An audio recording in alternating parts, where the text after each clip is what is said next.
ఎంత పోలింగ్ నమోదైనట్లుగా తెలుస్తోంది. శ్రీనివాస్ కృష్ణా జిల్లా గుడివాడలో పోలింగ్ ఉదయం నుంచి ప్రశాంతంగా జరుగుతుంది. ఎక్కడ కూడా ఎటువంటి అవాంఛనీయ ఘటనలు జరగకుండా పోలీసులు ప్రత్యేక బందోబస్తు ఏర్పాటు చేశారు. ముఖ్యంగా కొన్ని సమస్యాత్మక కేంద్రాలను గుర్తించిన పోలీసులు అక్కడ అదనపు బలగాలను కూడా రంగంలో దించారు. అయితే ఈ కృష్ణా జిల్లా గుడివాడకు సంబంధించి అయితే దేవినేని అవినాష్ అలాగే కొడాల నాని పోటీ పడుతుండడంతో రాష్ట్ర వ్యాప్తంగా కూడా ఈ నియోజకవర్గంపై ప్రత్యేకంగా ఆసక్తి నెలకొంది.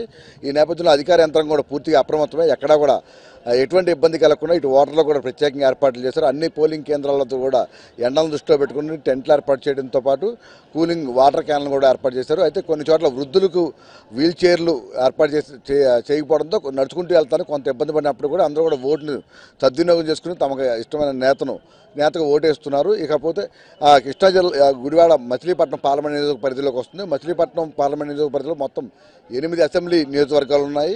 ఇక్కడ 8 అసెంబ్లీ నియోజకవర్గాలకు సంబంధించి ఎక్కడా కూడా అవాంఛనీయ ఘటనలు జరగకుండా అన్ని ఏర్పాట్లు చేసినట్టు జిల్లా కలెక్టర్ ప్రకటించారు.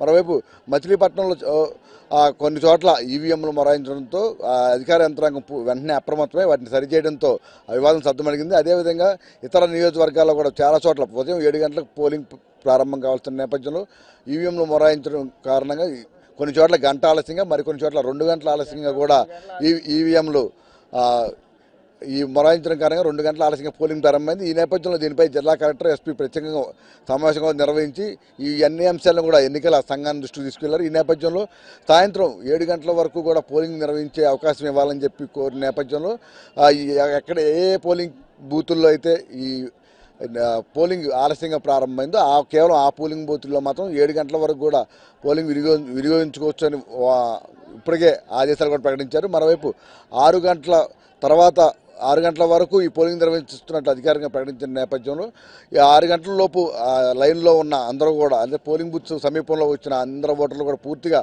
తమ ఓట్లు వినియోగించుకున్న తర్వాతే ఈ మొత్తానికి సీల్ వేస్తారు. ఈ మొత్తం మీద ఈరోజు పోలింగ్ మాత్రం ప్రశాంతంగా ఉదయం 7 గంటల నుంచి ఇప్పుడు మధ్యాహ్నం వరకు కూడా ప్రశాంతంగా ముడితో జరుగుతుండడంతో అధికారులు ఊపిరి పీల్చుకుంటున్నారు. కృష్ణా జిల్లా వ్యాప్తంగా ఇప్పటివరకు దాదాపు 30% పోలింగ్ నమోదని చెప్పి కొద్దిసేపటి క్రితం కలెక్టర్ ఇంతియాజ్ ప్రకటించారు. కృష్ణా జిల్లా ఈ గుడివాడ నియోజకవర్గంలో 20% మాత్రమే పోలింగ్ ఇప్పటివరకు నమోదైంది. అయితే మధ్యాహ్నం నుంచి కూడా మరింత అప్రమత్తంగా ఉండాలని చెప్పి అధికార యంత్రాంగం భావిస్తుంది. ఎందుకంటే ప్రతి ఎన్నికల్లో కూడా మధ్యాహ్నం నుంచి కూడా ఇటు అన్ని వర్గాలు కూడా పూర్తిగా పోలింగ్ బూతులపై దృష్టి కేంద్రీకరించే అవకాశం ఉన్న నేపథ్యంలో అధికార యంత్రం కూడా ఎటువంటి ఘర్షణలు తలెత్తకుండా పూర్తిగా పోలింగ్ కేంద్రాల సమీపంలో ఎవరిని రానివ్వకుండా పూర్తిగా ప్రత్యేక బారికేడ్లు కూడా ఏర్పాటు చేస్తున్నారు. ఎందుకంటే గతంలో జరిగిన ఎలక్షన్లు కూడా పరిశీలిస్తే దాదాపు పోలింగ్ ముగిసే 2 గంటలు 3 గంటల సమయంలోనే ఎక్కువగా ఘర్షణ జరగడం లేకపోతే ఇరు వర్గాలు ఒకరిపై ఒకరు రెచ్చుకొట్టుకున్న సంఘటనలు కూడా ఉన్న నేపథ్యంలో ఈసారి అటువంటి అంశాలకు ఆస్కారమే లేకుండా కట్టుదిట్టమైన చర్యలు తీసుకున్నట్లు జిల్లా ఎస్పీ కూడా ప్రకటించారు. పూర్తిగా కట్టుదిట్టమైన భద్రత నేపథ్యంలో ఓటరు పూర్తి స్వేచ్ఛతో తమకు ఇష్టమైన నేతకు ఓటు వేసే అవకాశం కల్పించామని అందరూ కూడా సద్వినియోగం చేసుకోవాలని చెప్పి చెప్తున్న నేపథ్యంలో ఎక్కడా కూడా ఉదయం నుంచి పరిశీలిస్తే కృష్ణా జిల్లా వ్యాప్తంగా ఎక్కడ ఎటువంటి అవాంఛనీయ ఘటన జరగకపోవడం ప్రశాంతంగా ఓటు వేసి వినియోగించుకోవడంతో అన్ని చోట్ల కూడా ప్రశాంతంగానే ఈ పోలింగ్ నడుస్తుంది. అయితే కేవలం ఈవీఎంల కారణంగా కొంతమంది ఓటర్లు వెన్ను తిరగడం కూడా జరిగింది. అదేవిధంగా మచిలీపట్నంలో ఒక పోలింగ్ కేంద్రంలో 125 ఓట్లు జాబితాలో లేకపోవడంతో మళ్ళీ ఆ ఒక్క పోలింగ్ కేంద్రంలో రీపోలింగ్ నిర్వహిస్తున్నట్లు జిల్లా కలెక్టర్ ప్రకటించారు. ఏదేమైనా కూడా ఈ ఎన్నికలు మొత్తం ప్రశాంతంగా నిర్వహించాలి అన్ని ఏర్పాట్లు చేశామని అందరూ కూడా అదేవిధంగా ప్రజలందరూ కూడా సద్వినియోగం చేసుకోవాలని కోరుతున్నారు. మరోవైపు ఈ మచిలీపట్నం పార్లమెంట్ నియోజక పరిధిలో మొత్తం పెడన, మచిలీపట్నం, పామర్రు, కైకలూరు, గుడివాడ, పెనలూరు ఈ మొత్తం 8 నియోజకవర్గాలు వస్తాయి. ఈ 8 నియోజకవర్గాల్లో కూడా మొత్తం అభ్యర్థులందరూ కూడా ఎక్కడా కూడా పోలింగ్ కేంద్రాలను పరిశీలించడంతో పాటు ఎక్కడా ఎటువంటి గొడవలు లేకుండా ఒకరికొకరు సహకరించుకుంటూ తమ పని తాము చేసుకుంటుందో అందరూ కూడా పూర్తి స్వేచ్ఛ వాతావరణంలో ఈ ఎన్నికలు ఉపయోగిస్తున్నారు. అదేవిధంగా ఈ మొత్తం మీద ఈరోజు ఎలక్షన్లకు సంబంధించి అధికారులు కూడా ప్రత్యేకంగా ఈ స్క్వాడ్లు కూడా ఏర్పాటు చేశారు. వారందరూ కూడా అన్ని చోట్ల అన్ని పోలింగ్ బూతులను పూర్తిస్థాయిలో పరిశీలించడంతో పాటు ఈ గతంలో సమస్యాత్మక కేంద్రాల్లో మాత్రమే నిఘా పటిష్టం చేయడం, సీసీ కెమెరాలు ఏర్పాటు చేయడం వంటివి జరిగాయి. అయితే ఈసారి మాత్రం ప్రతి పోలింగ్ బూతుల వద్ద కూడా సీసీ కెమెరాలు ఏర్పాటు చేయడంతో పాటు ప్రత్యేకంగా కెమెరామెన్లను, ఫోటోగ్రాఫర్లను, వీడియోగ్రాఫర్లను కూడా నియమించారు. ప్రతి అంశాన్ని ఈ చుట్టూ ఉన్న ఆవరణ రికార్డ్ చేయడంతో పాటు ఎక్కడ అనుమానితులు ఉన్నా చుట్టుపక్కల ఎవరు సంచరిస్తున్నా కూడా వారందరూ విధివలసిన రోడ్ల ఎప్పటికప్పుడు రికార్డ్ చేసి ఎన్నికల అధికారికి జిల్లా కలెక్టర్ కంట్రోల్ రూమ్కి పంపించేలా విస్తృతమైన ఏర్పాట్లు చేయడంతో మొత్తం ఈసారి ఎన్నికలు మాత్రం ప్రశాంత వాతావరణంలో జరుగుతున్నట్టే చెప్పవచ్చు. మరో 3 గంటల నుంచి 6 గంటల వరకు మాత్రం ఈ ఎన్నికల పోలింగ్కి సంబంధించి మొత్తం అందరూ కూడా దీనిపైన దృష్టి కేంద్రీకరించిన నేపథ్యంలో అధికారులు కూడా ఇప్పుడిప్పుడే పోలింగ్ కేంద్రాలతో అదనపు బలగాలను కూడా సిద్ధం చేస్తున్నారు.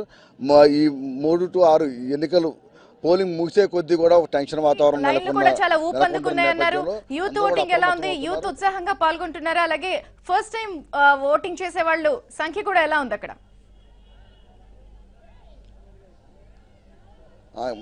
అయితే ఈసారి గతంతో పోలిస్తే ఈసారి చాలామంది ఎక్కువ మంది యువ ఓటర్లు తమ ఓటు హక్కును వినియోగించుకుంటున్నారు. ఉదయం నుంచి కూడా మహిళలు యువకులు కూడా పెద్ద సంఖ్యలో క్యూ లైన్ వద్ద బారులు తీరారు. అయితే తమ ఫస్ట్ టైం ఓటు రావటం తమ అభిమాన నాయకుడికి ఓటు వేయాలనే ఆతృత ఇక్కడ గుడివాడలో ఎక్కువ మంది యువతలో కూడా కనిపించింది. చాలామంది యువకులు కూడా క్యూ లైన్లోకి వచ్చి తమ ఓటును వినియోగించుకున్నారు. అదేవిధంగా మహిళలు కూడా పెద్ద సంఖ్యలో ఇక్కడ తరలి వస్తారు. చాలామంది దాదాపు ఈవీఎంలు మొరాయిస్తున్నారు. 2-3 గంటలు ఆలస్యంగా నడుస్తున్నప్పుడు కూడా అందరూ కూడా క్రమ పద్ధతిలో ఒక క్యూ లైన్లో ఉండి ఓటు వినియోగించుకుంటున్నారు. చాలా చోట్ల ఎక్కువ మంది మహిళా ఓటర్లు బారులు తీరిన దృశ్యాలు మనకు ఎక్కువగా కనిపిస్తున్నాయి. గుడివాడతో పాటు మచిలీపట్నం పార్లమెంట్ నియోజకవర్గం అందరిలో కూడా దాదాపు ఇదే పరిస్థితి కనిపిస్తుంది. అయితే ఈసారి మొత్తం పూర్తిగా సైలెంట్ ఓటింగ్ నడవటం, తమ అభిమాన నాయకుడికి ఓటు వేయడంతో ఎక్కడా కూడా హడావుడి లేకపోవడం, ప్రచారం చేయకుండా తమ బాధ్యత తాము నిర్వర్తిస్తున్నట్లుగా ఎక్కువ మంది యువకులు అభిప్రాయపడుతున్నారు. అదేవిధంగా ఈ మధ్యాహ్నం నుంచి కూడా మరింత పోలింగ్ శాతం పెరిగే అవకాశం ఉందని కూడా అధికారులు భావిస్తున్నారు. అందుకు అనుగుణంగా కూడా ప్రత్యేకంగా ఇప్పుడు చాలామంది కొంచెం చల్లబడ్డాక మళ్ళీ ఎక్కువ మంది క్యూ లైన్లు వచ్చే అవకాశం ఉందని కూడా ఇక్కడ భావిస్తున్నారు. ఏదేమైనా కూడా దాదాపు 70 నుంచి 80% ఓటింగ్ శాతం నమోదయ్యే అవకాశం ఉందని అంచనా వేస్తున్నారు. అందుకు అనుగుణంగానే మొత్తం అన్ని పోలింగ్ బూత్ల వద్ద కూడా ఏర్పాట్లు చేస్తున్నారు. ప్రసాద్, థ్యాంక్ యూ వివరాలు అందించినందుకు. ఒక్కసారి మనం పశ్చిమ గోదావరి జిల్లా భీమవరం